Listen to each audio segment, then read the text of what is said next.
derivatives of logarithmic functions.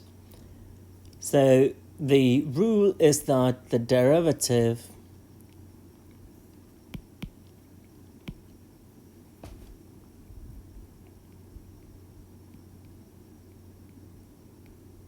of ln of x is simply 1 over x. Likewise, the derivative of any function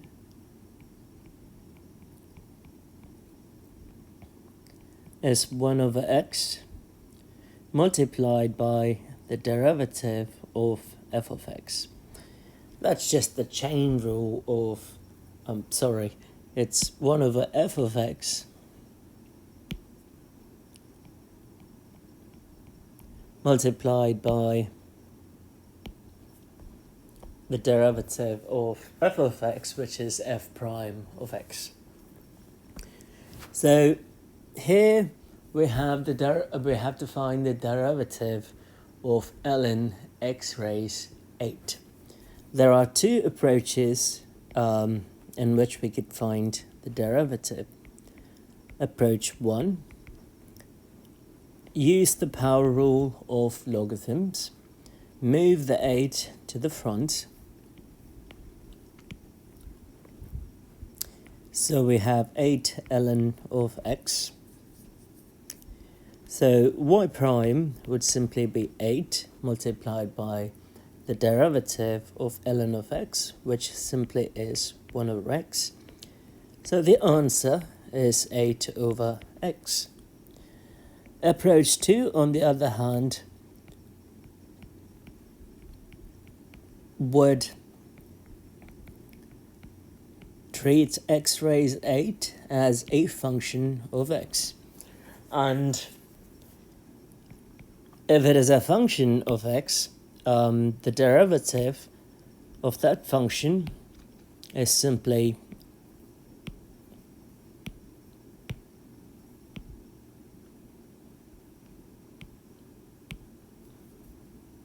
one over the function multiplied by the derivative of that function, which is 8 x raised 7. The x raised 7 and the x raised 8 would get cancelled, leaving x in the denominator. So the derivative simply becomes 8 over x. Either way, we end up getting the same answer.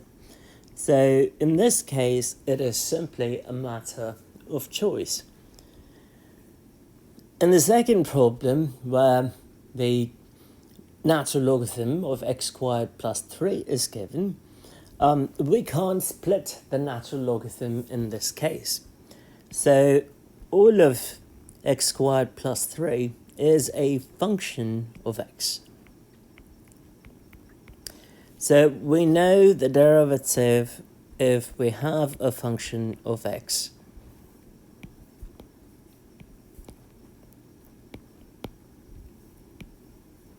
If y is equal to ln of x,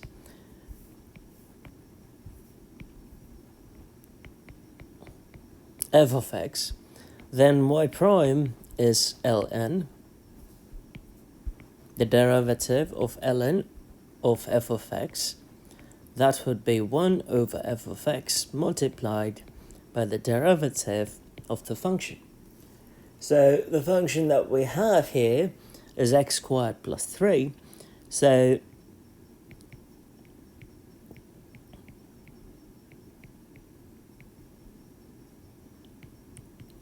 we have ln of x squared plus 3. So 1 over x squared plus 3 multiplied by the derivative of x squared plus 3, which is 3x. So the derivative here is simply 3x divided by x squared plus 3.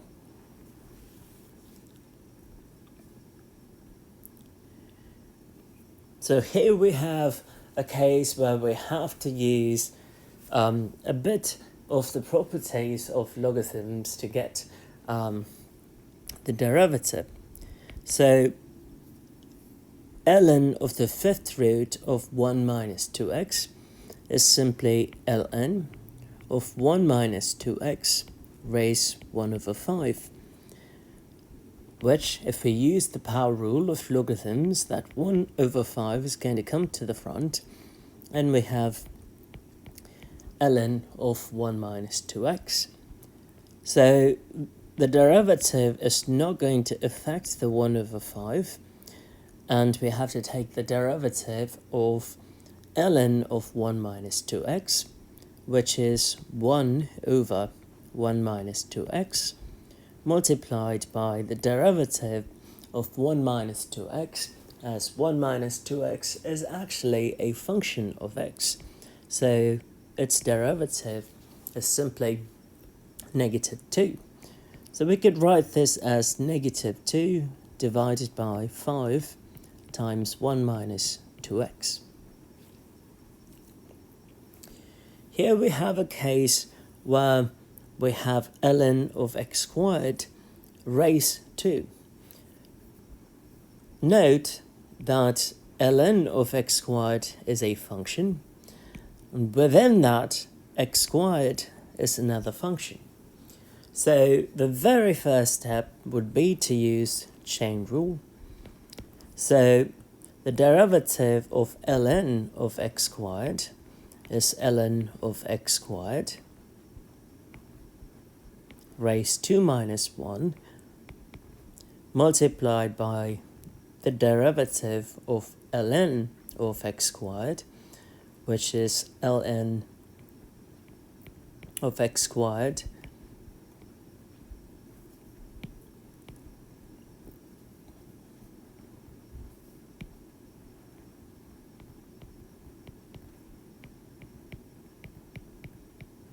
That is the simple chain rule. But we have to find the derivative of ln of x squared, and in that, x squared is a function, so we have 1 over ln of x squared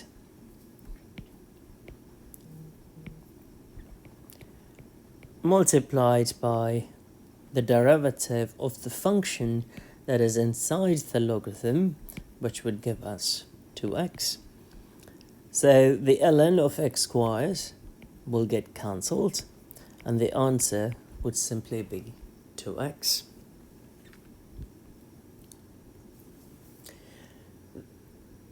This is a problem which, again, requires the properties of logarithm.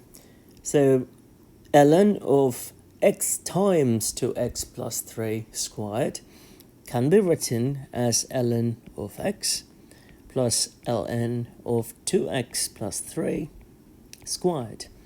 That is the rule or product rule or sum to product rule in some literature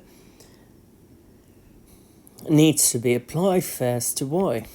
So y would be equal to ln of x plus ln of 2x plus 3 squared. So that is the multiplication property.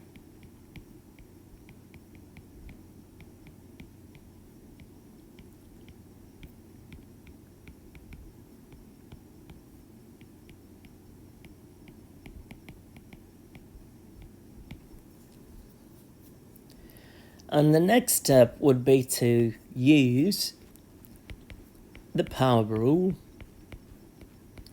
2 comes to the front, ln of 2x plus 3. And that would be the power rule property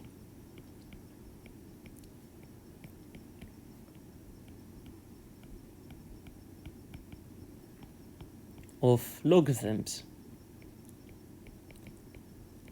Now that we have established a way to simplify the original expression, we could find the derivative easily. The derivative of ln of x is 1 over x. The 2 remains as is.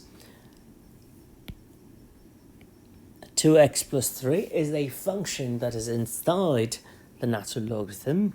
So we have 1 over the function multiplied by the derivative of the function, which is 2. So we get 1 over x plus 2 times 2, 4, divided by 2x plus 3. One may choose to leave the expression as is, or find the least common denominator and combine the fractions.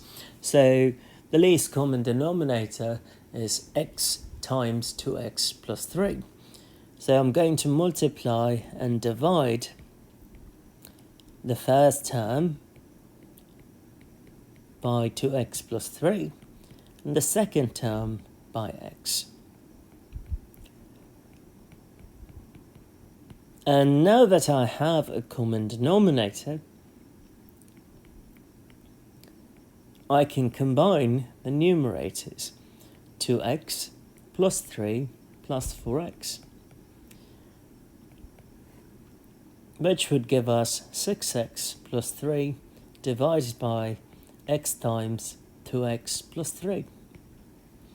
We have a 3 in common in the numerator, so 3 times 2x plus 1 divided by x times 2x plus 3.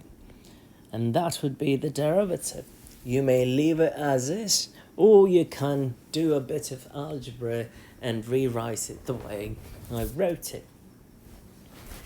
Here is a case where we have to use a bunch of properties of logarithms. So the first step is to rewrite ln of square root of x plus 1 divided by x minus 1 as x plus 1 divided by x minus 1 raised 1 over 2. If I use the power rule, the 1/2 comes to the front and we have ln of x plus 1 divided by x minus 1.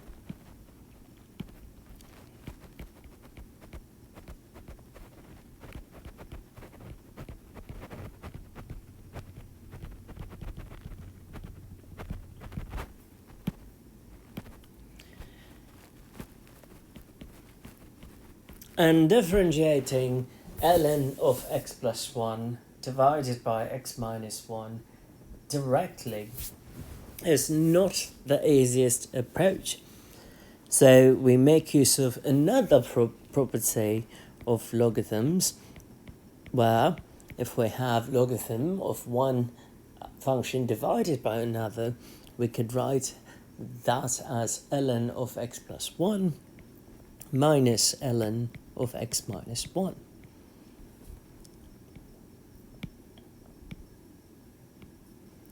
And that is the quotient to difference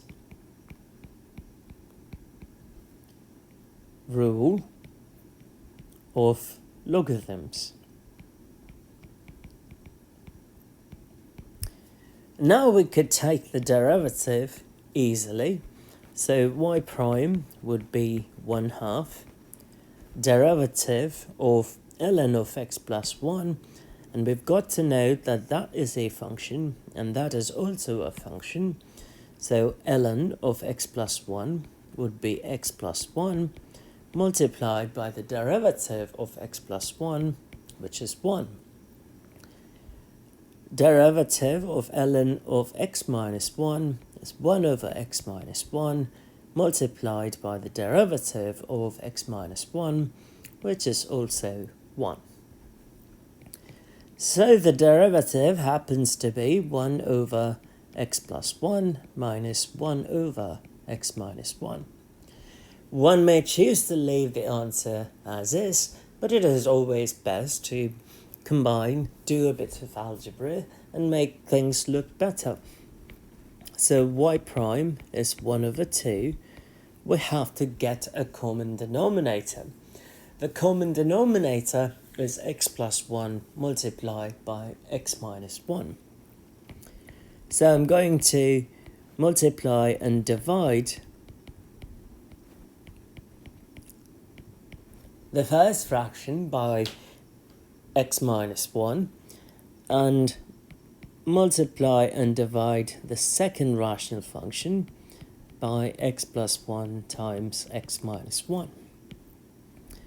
And we have a common denominator, so I can combine the numerators.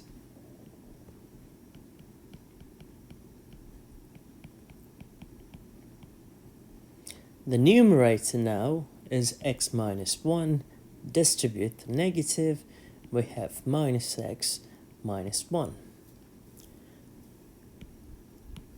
The x's will get cancelled, and we have 1 over 2, negative 1 is negative 2, divided by x plus 1 times x minus 1. The 2 and negative 2 will get cancelled,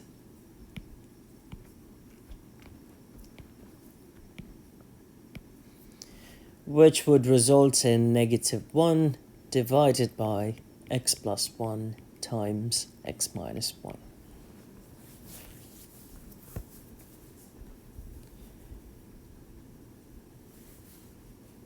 Here we have a problem that requires a lot of patience and at the same time the rules of derivatives. E raised x squared is a function, ln of 4x cubed is also a function, and they are in product, so we've got to use the product rule. I'm calling e raised x squared as u and ln of 4x cubed as v.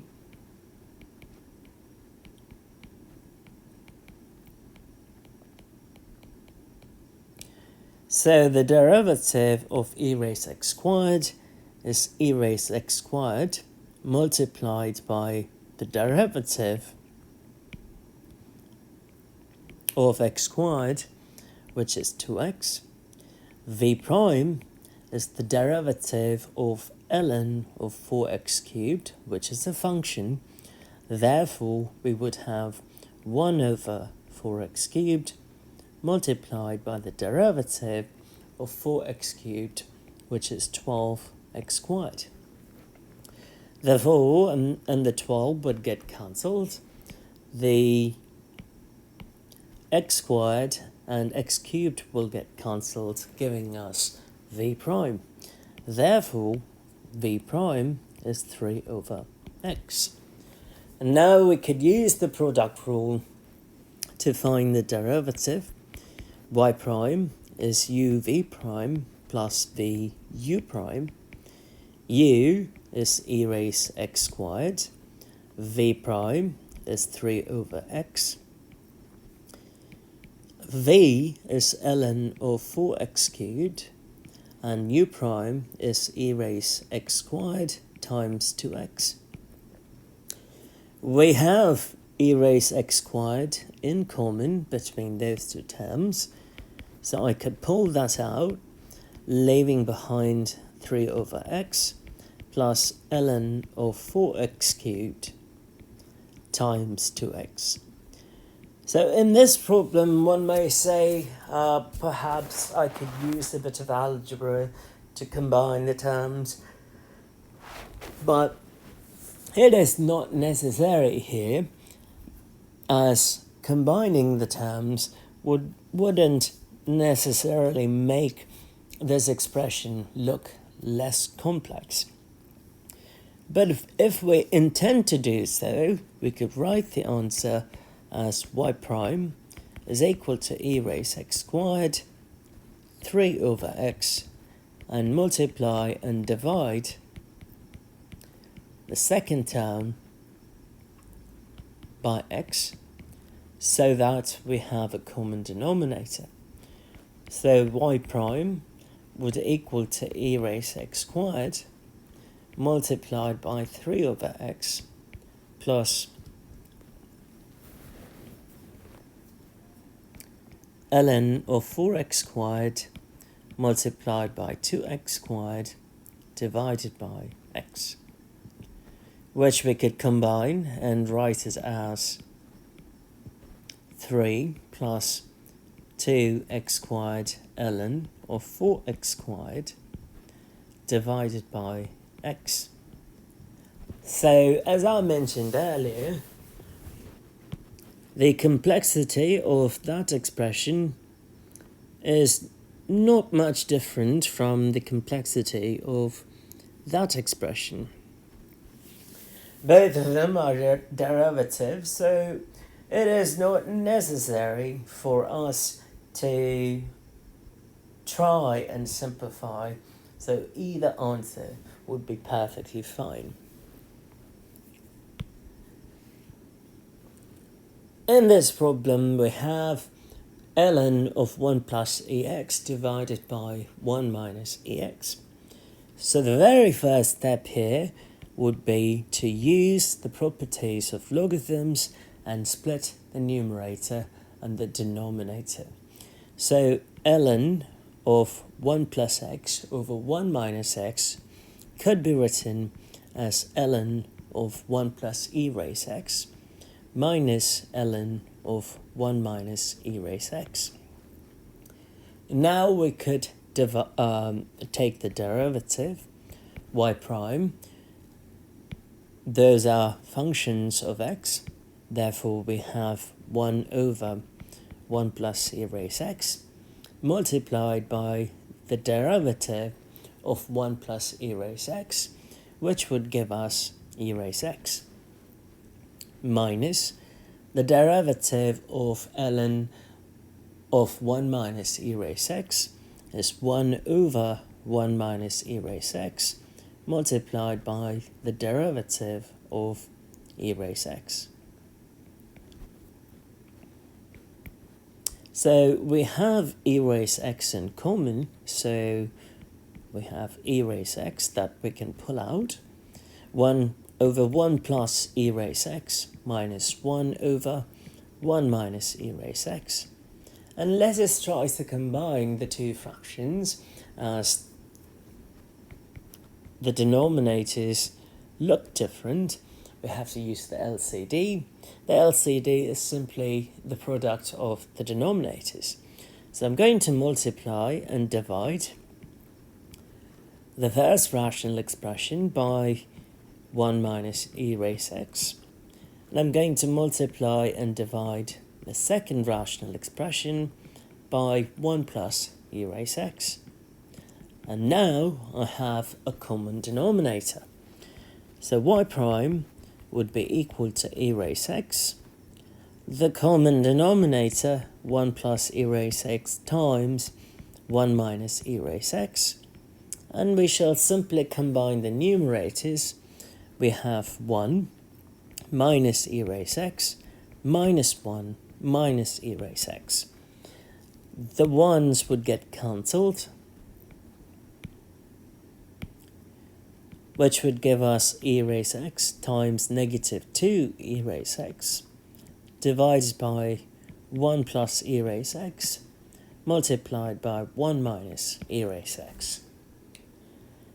If we use the properties of exponents, e raised x times e raised x is 2 e raised x. So we have e raised 2x. So negative 2 e raised 2x divided by 1 plus e raised x times 1 minus e raised x.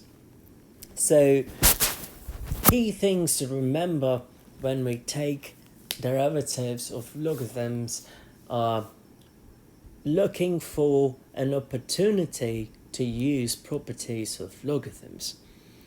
If it is possible, applying those properties should be the first step.